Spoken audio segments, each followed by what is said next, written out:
Olá, eu sou o professor Rogério, então nós vamos, iniciar aqui a nossa terceira aula do ensino médio, do primeiro ano do ensino médio. Então, as duas primeiras aulas foi sobre demografia. Então, demografia 1, nós debatemos o que é a demografia, como é que a demografia ela colabora, para a construção de políticas públicas, para atender melhor a população que está naquele ambiente. Também as teorias, que começam a trabalhar essa questão da demografia, nós falamos um pouquinho aqui da teoria do Malthus, nós falamos do neo-malthusiano, e nós falamos também da teoria reformista. Bem, a aula 2 nós falamos sobre quais são os fatores que provocam, o que a demografia estuda em si, para se chegar a resultado de como é que essa população ela se desenvolve dentro daquele território e como isso impacta a vida de todo mundo. Essa terceira aula, então nós vamos iniciar aqui, os estudos, sobre a transição demográfica. Então, quando nós pensamos em demografia, então a demografia é o estudo, relacionado à população de um determinado território, Então, como é que esse território ele se desenvolve, com o passar do tempo, Então, quais são as curvas ascendentes ou descendentes, dependendo da situação daquela população. Então, se essa população cresce, se essa população ela diminui. Então, quais são os fatores que causam isso? E quais são os impactos dessas transições? Bem, então, a primeira coisa que nós vamos começar a trabalhar aqui, então, a expectativa de vida da população brasileira, então nós vamos começar a pensar o seguinte: quantos anos um brasileiro médio ele vive? Então, quando uma pessoa ela sai lá da maternidade, quantos anos espera-se que ela tenha uma vida, Então, e a taxa de natalidade da população brasileira. Então, a gente vai discutir um pouquinho sobre isso aqui. Então, qual é o nosso objetivo principal aqui? É identificar as principais características da expectativa de vida e da taxa de natalidade da população brasileira. Então, quais são os motivos que levam a essas taxas? Então, qual é o tipo de perfil do brasileiro que leva a nós a termos esses dados? Então, quais são esses perfis, dentro desse contexto? Então, para nós começarmos a trabalhar isso aqui, então, o que é expectativa de vida?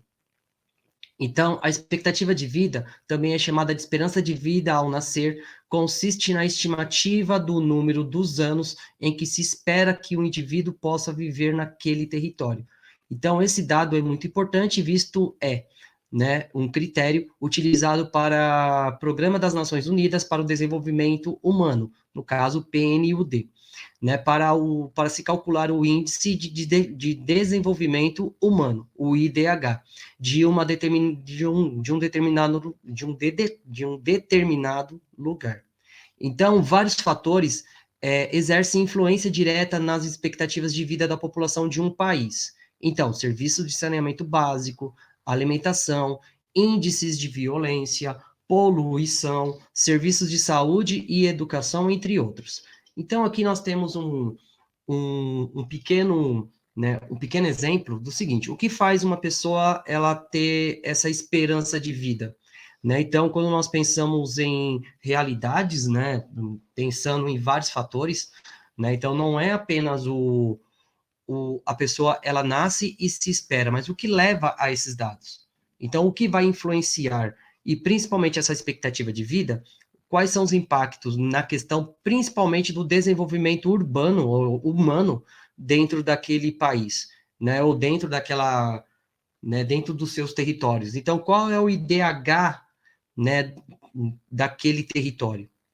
Então, nós temos que calcular tudo isso, principalmente as questões levando em consideração saneamento básico, a questão dos serviços de alimentação, índice de violência, que é um dos problemas mais, mais latentes, mais graves dentro de um público. Então, hoje no Brasil, o índice de violência ele afeta principalmente as idades mais baixas, Então, porque os jovens eles sofrem com esse problema da violência, a poluição. Então, porque as grandes cidades elas têm problemas, relacionados ao índice da expectativa de vida, né? Então, serviços de saúde, se o governo ele elabora políticas públicas adequadas para atender aquela população, principalmente as populações mais idosas. Então, quais são as políticas públicas que vão, né, ser realizadas para esse público-alvo? A educação, né? Então, preparar as pessoas para lidar com essa nova realidade, né? Então, isso que nós estamos fazendo aqui. Então, conscientizando as novas gerações de que é necessário se olhar com um pouquinho mais de carinho sobre essa nova parcela da nossa sociedade, né? Que a cada ano vem aumentando, né? Então, esse é um ponto que também nós devemos levar em consideração. Bem, então vamos fazer o foco aqui no conteúdo. Então, esse gráfico aqui, ele mostra qual foi as projeções de expectativa de vida desde a década de 40 até os dias de hoje. Então, a expectativa de vida no Brasil tem apresentado um crescimento significativo ao longo do tempo, de acordo com esses dados do Instituto Brasileiro de Geografia e Estatística, o famoso IBGE, a expectativa de vida, né, ao nascer ao país vem aumentando gradualmente, refletindo melhores nas condições de saúde, qualidade de vida da população. Então, no caso, quando nós olhamos para esse gráfico, né, então nós temos que ver o seguinte: o gráfico, a coluna verde, ela representa, né, a população masculina. O gráfico roxo, ele significa a expectativa de vida das mulheres. Então, quando nós olhamos de uma forma bem rápida, nós podemos ver que a expectativa de vida das mulheres, ela é maior do que a expectativa de vida dos homens, né? Então, isso significa que as mulheres, elas têm algumas características e alguns comportamentos que faz com que essa expectativa de vida ela seja mais elevada para elas, enquanto nós, homens, nós temos que tomar um pouquinho mais de cuidado sobre esses aspectos, que faz com que a nossa expectativa de vida seja menor. E isso é um problema sério a ser debatido, né? E também, né, nós vamos discutir um pouquinho nesse próximo slide. Então, no ano de 2021, a expectativa de vida média no Brasil era de aproximadamente 76 anos, ponto 7. Né? Então, quando nós olhamos para toda a população brasileira em 2021, existia essa expectativa de vida de 76,7. Isso levando em consideração que nós fizemos essa pesquisa, né? Essa pesquisa foi realizada, né, durante a pandemia de Covid-19. Então, isso faz com que essa expectativa de vida do brasileiro médio ele tenha uma pequena queda. Além disso, né, aqui mostra o seguinte, a diferença entre os dois sexos. Né? Então, no caso, as mulheres ela têm uma expectativa de vida de 80,3 anos, né? E os homens de 73,1 anos, né? A diferença é atribuída a certos fatores, como características biológicas e comportamentais. Bem, então, por que características biológicas? Nós sabemos, né, na biologia, quando nós discutimos principalmente as diferenças, né, entre homens e mulheres, o organismo feminino ele é muito mais forte do que o organismo masculino, em vários fatores. Nós podemos falar sobre a questão de que a mulher ela se prepara para ter filhos, então isso faz com que o seu organismo seja mais forte, e o principal de tudo são os comportamentais. Então, as mulheres elas cuidam mais da sua saúde, né? Então, as mulheres elas realizam medicina preventiva. Isso, coisas que os homens eles ficam muito, né? Eles devem muito esse tipo de comportamento, né? Então, o comportamento, principalmente, ele regula muito essa expectativa de vida. E isso, né, é uma coisa que nós devemos pensar e começar a trabalhar políticas públicas para, né, melhorar esse tipo de comportamento, né? Ultimamente no Brasil anda melhorando muito, mas nós estamos ainda em uma diferença gritante, né, nesse caso. As mulheres, de uma certa forma ou de outra, ela tem em torno de 7 anos a mais de expectativa de vida em comparação aos homens brasileiros. Então, isso é um problema, né, principalmente levando em consideração saúde pública. Então, como é que nós podemos fazer para elevar essa expectativa de vida, mas também, né, dando qualidade de vida a essas pessoas? Né? Então, esse é um ponto. Então, ao longo das últimas décadas, houve o crescimento significativo da expectativa de vida no Brasil. No início do século XX, a expectativa de vida era inferior a 50 anos. Mas, graças aos avanços da área da saúde, da educação, do saneamento básico e as condições socioeconômicas, houve o aumento expressivo desses indicadores. Bem, então, a partir da década de 50, o que é que muda, né, dentro desse cenário?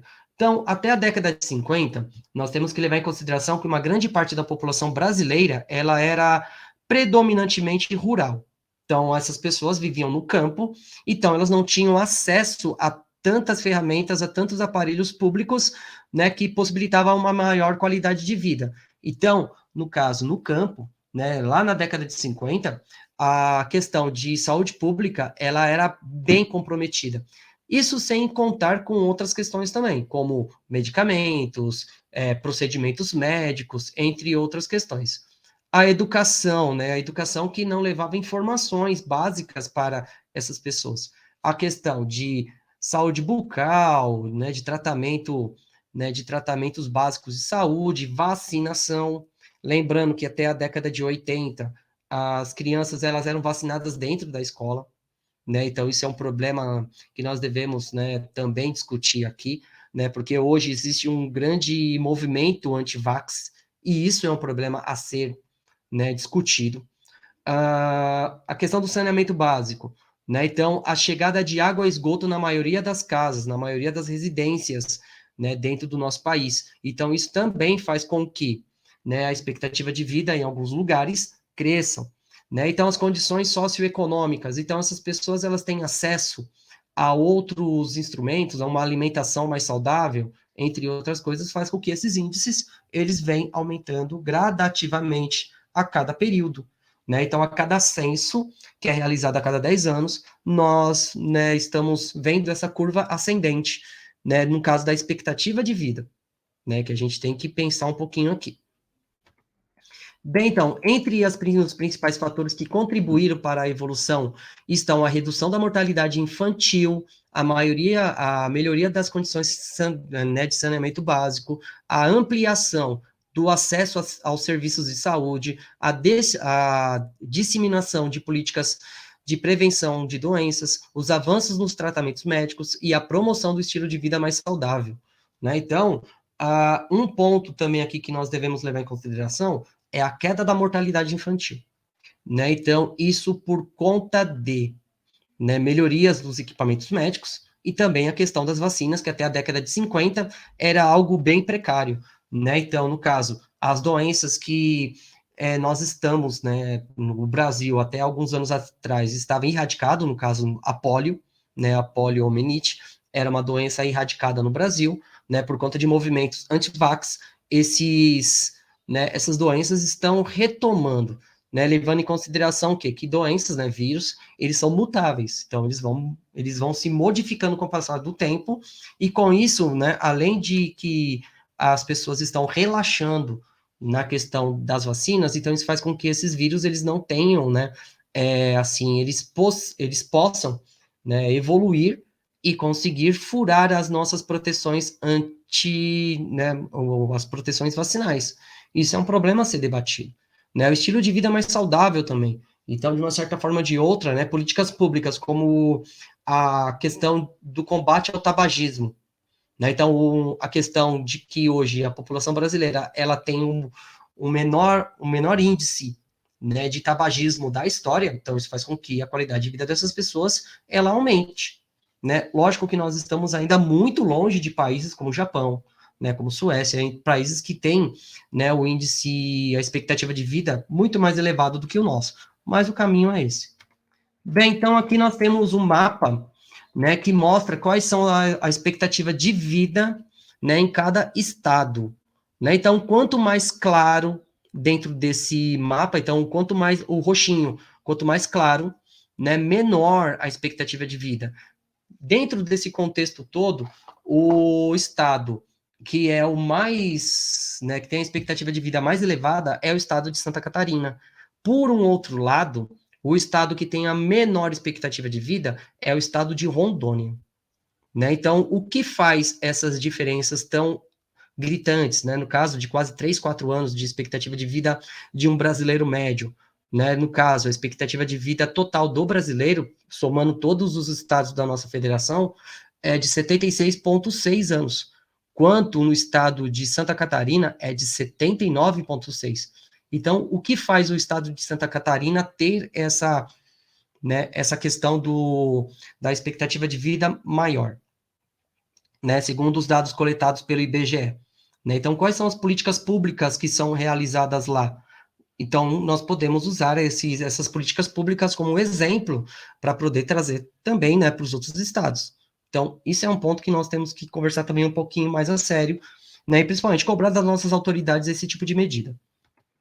Então, para a gente tomar a nota aqui. Então, quando a gente pensa tudo nisso, então, dentro daquilo que você acha, né, assim, visto dentro desse contexto, então, quais são os principais fatores que contribuíram para o aumento significativo da expectativa de vida no Brasil ao longo das últimas décadas? Então, deixa aqui nos comentários o que você acha que aumentou a expectativa de vida. Então, quais são os desafios e as oportunidades que surgem com o aumento da expectativa de vida no país? E como as políticas públicas podem ser desenvolvidas para garantir o bem-estar e a qualidade de vida dessa população idosa. Então, deixe aqui nos comentários aquilo que você acha, quais são esses desafios, quais são essas oportunidades. Então, como nós estamos, né, dando sequência aqui, então, se nós estamos falando de expectativa de vida, também tem um outro índice que ele está totalmente ligado à questão da transição demográfica. Então, a taxa de natalidade no Brasil. Então, nós temos que pensar o que leva esse número de nascidos, né? Como nós discutimos lá na demografia 2. Então, taxa de natalidade é a quantidade de crianças que nascem viva naquele período. Né? Então, a taxa de natalidade no Brasil ele vem se reduzindo com o passar do tempo. Então, seguindo as tendências observadas em diversos países. Então, esse declínio da taxa de natalidade está relacionado a fatores como mudanças socioeconômicas, avanços na educação, acesso de métodos anticonceptivos, as mudanças de padrão de comportamento de cada família brasileira. Né? Então, nós vemos isso como um fator que vem fazendo com que essa taxa de natalidade ela venha diminuindo com o passar do tempo. Então, no passado, o Brasil tinha uma das maiores taxas de natalidade da América Latina. Né? Então, a média era extremamente elevada e uma taxa de fecundidade mais elevada. Então, na década de 60, por exemplo, a taxa de fecundidade total no país chegava a ser superior a 6 filhos por mulher. Então, quando nós pensamos nessa taxa de fecundidade, então, nós temos que pensar da seguinte forma. Então, nós pegamos todas aquelas crianças que nasceram naquele período e nós vamos dividir com a população feminina, né, que está no período fértil, né? Então, dos 15 aos 50 anos. Então, nós temos mais ou menos essas taxas. Então, no caso, lá na década de 60, quando nós levamos em consideração esses dados, a cada mulher tinha uma expectativa de que ela tivesse em torno de 6 filhos. Né? Então, isso é um número extremamente alto para os padrões atuais. Né? Então, esse comportamento ele também é visto em outros países. Mas o que causa essas mudanças? Né? Essa mudança de comportamento? Né? Essa mudança que vai diminuir essa taxa de natalidade. Então, no entanto, ao longo das últimas décadas, houve uma queda significativa na taxa de natalidade, segundo o IBGE, né, que caiu no ano de 2020 para 1,7 filho por mulher. Então, essa redução é reflexo de transformações sociais, econômicas e demográficas. Bem, então, para início de conversa, né, então, a partir da década de 50, com a urbanização da sociedade, né, brasileira, então, a mulher ela vem ganhando um outro papel na sociedade. Né? Então, nesse caso, principalmente levada às transformações sociais, econômicas e demográficas. Então, isso faz com que essa taxa de fecundidade ela venha caindo a cada período. Né? E hoje nós estamos em uma taxa de 1,7 filho por mulher brasileira. Né? Então, levando também sempre alertando nesse sentido. Né? Então, nós temos casos de regiões que a taxa de natalidade é alta, e nós temos lugares que a taxa de natalidade é baixa, até mesmo dentro das cidades. Né? Então, comportamentos nesse sentido também tem a ver com as transformações sociais que o nosso país vem sofrendo nessas últimas décadas. Bem, então, dando continuidade aqui, então, os diversos fatores que contribuíram, né, para a diminuição da taxa de natalidade, entre eles podemos citar a ampliação do acesso à educação e ao conhecimento, Então, como assim? Né? Então, quando você, né, realiza uma educação realmente significativa, com dados, com questão de métodos, né? Então você começa a colocar a importância do que é o planejamento familiar, né? A questão de acesso a métodos anticonceptivos, que também é um ponto importante dentro dessa diminuição da taxa, né, de natalidade, a participação da mulher no mercado de trabalho, o adiamento da maternidade. Então, as mulheres hoje, elas estão aumentando, né, a expectativa de ter o seu primeiro filho. Então, normalmente, antes, né, nesse caso, as gestações, elas eram quando as mulheres ainda eram muito jovens. Hoje, a maternidade, ela já está sendo em um período mais avançado. A urbanização, que a gente vem discutindo, a busca de melhores condições socioeconômicas.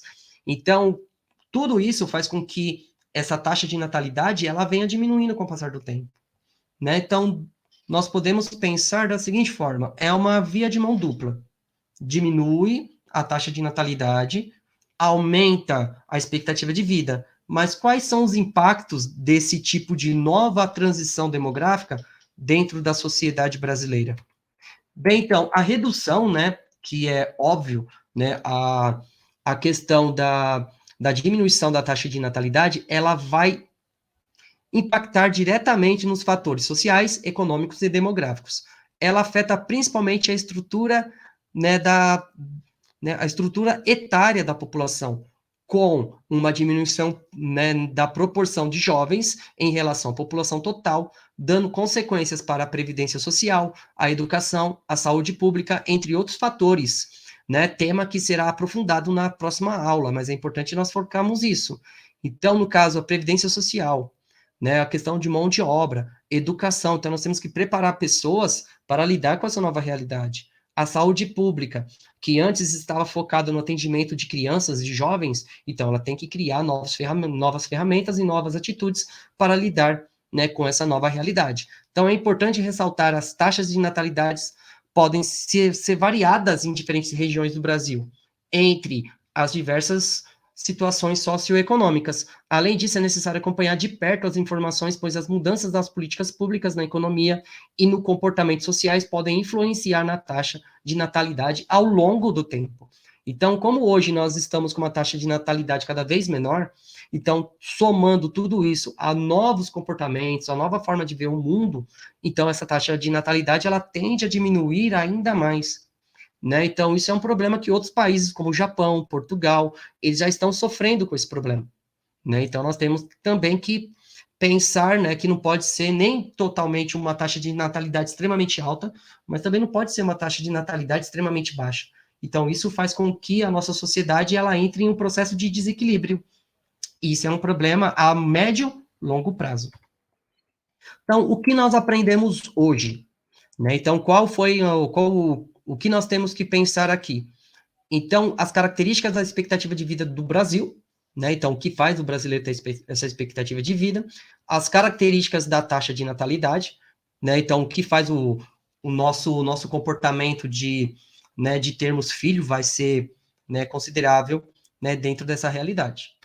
Bem, então nós temos aqui, né, o localizador. Então, a partir desse momento, né, quem é aluno da escola pública, né, o professor, né, no caso, nós temos que pensar também, né, que nós temos que praticar aquilo que nós aprendemos. Então, os alunos da escola pública, então nós temos a plataforma aqui das tarefas Centro MSP, da Educação de São Paulo, governo, né, .sp.gov.br. Então, lá nós vamos estar localizando os exercícios, né, referentes a essa unidade. Então, nós temos aqui a referência, né, sobre o que nós estudamos aqui, que eu vou deixar aqui na descrição do vídeo, né? Então, é importante saber de onde que nós tiramos essa informação e como isso vai colaborar para os nossos estudos. Bem, então, assim, nós terminamos aqui esse vídeo, essa aula, né? Então, uma aulinha aí de 24 minutos, né? 25, 26. Então, se você gostou aqui do conteúdo, né? Achou legal a explicação, deixa aqui embaixo o seu comentário, se você gostou, né? Para ajudar aqui o canal, deixe seu like. Se você gostou ainda mais, né? Se inscreva aqui no canal, faça com que, né, novas pessoas tenham acesso a esse conteúdo, né? Que eu acho que é importante, principalmente para que, né, nós conseguimos o nosso objetivo, porque também, além né, focar, né, em vestibulares, focar em, né, no Enem, na prova paulista, no provão paulista, todas as provas, né, que nós vamos enfrentar daqui para frente, esse conteúdo também tem a ver com a questão, né, de qual é o nosso papel dentro da nossa sociedade atual, né? Então, o que a gente pode fazer para melhorar as condições, né, dentro dessa realidade. Bem, gente, muito obrigado. Já deixo aqui os meus agradecimentos para que você que, né, que teve paciência de me ouvir por todo esse tempo. Muito obrigado e até a próxima.